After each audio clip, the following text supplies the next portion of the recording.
99.1, 88.9 CFNJ, en direct du studio Joliette à Nissan. Je reçois mon collègue Justin Lapierre. Salut! Salut Anne-Marie, comment ça va? Ça va bien, toi? Ben, ça va très bien. Mais là, on parle pas de radio aujourd'hui. On va parler d'oiseaux. Ben ta oui, deuxième toi. ou première passion, je sais pas où ça se situe. C'est pas mal tout à la même hauteur, Ouais. je te dirais.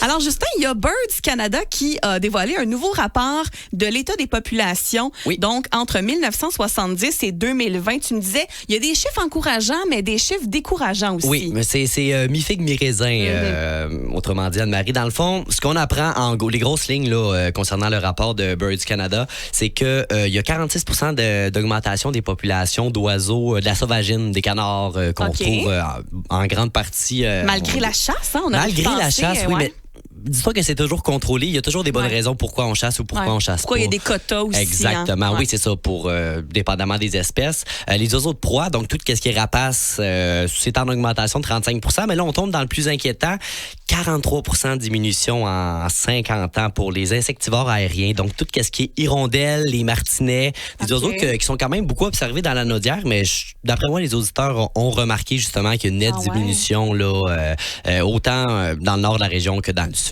OK. Ce qui est encore plus préoccupant, c'est les oiseaux des prairies. 67 % de diminution.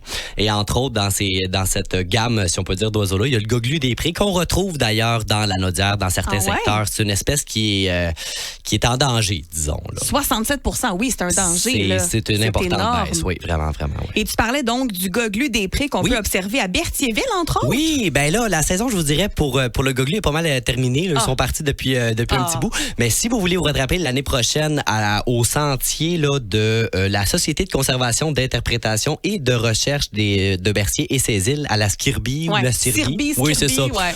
Là-bas, en tout cas, c'est des sentiers qui sont peu accidentés. On fait le tour environ de 7 km. Il y a une belle tour d'observation sur place, des passerelles, etc. Donc, c'est sûr que c'est un incontournable. Et d'ailleurs, ça serait le bon moment ce week-end d'aller faire un tour sur place. As-tu d'autres suggestions pour nous où on va observer les oiseaux en fin de Notre-Dame semaine? des Prairies, ma chère amie, je tu connais ça, avec notre chroniqueuse, Joanie Laforêt. Sentier champêtre. Probablement qu'il y a plusieurs auditeurs aussi qui connaissent déjà ce beau sentier. Aménagé, 5,5 km, ça se fait super bien. On y retrouve d'ailleurs la Gélina tupée, qu'on appelle à tort la perdrix. Ah, c'est pas son vrai nom. Pas la même chose, c'est vraiment une Gélina tupée. La perdrix grise, celle qu'on rencontre souvent au Québec, c'est une espèce rare qu'on rencontre surtout dans les champs l'hiver. Et autrement, site que je suis allé visiter, c'est pas plus tard que ce matin, à Terrebonne, dans le secteur Lachenay, c'est le parc de conservation du Ruisseau de Feu. OK. C'est une passerelle d'environ 500 mètres qui est en bordure de la 40, un petit peu proche justement de la ville de Terrebonne. Mais est-ce que c'est quand même tranquille comme secteur? C'est sûr, je te cacherai pas qu'on entend l'autoroute au loin, mais ça nuit pas à l'observation des oiseaux. Beaucoup de hérons, des aigrettes. Puis cette semaine, il y a eu 2 raretés. Le coulicou à bec jaune, un oiseau qui vient du nord des États-Unis. Puis ce matin, j'ai découvert un bruant des champs. Ça te dit rien, mais c'est un autre petit oiseau qui est relativement rare là, dans la région, là, puis au Québec en entier. Ben merci beaucoup, Justin. Donc, on prend ça en note. Là, si on veut observer des oiseaux en fin de semaine, il y a Notre-Dame-des-Prairies, Berthierville, Terrebonne aussi.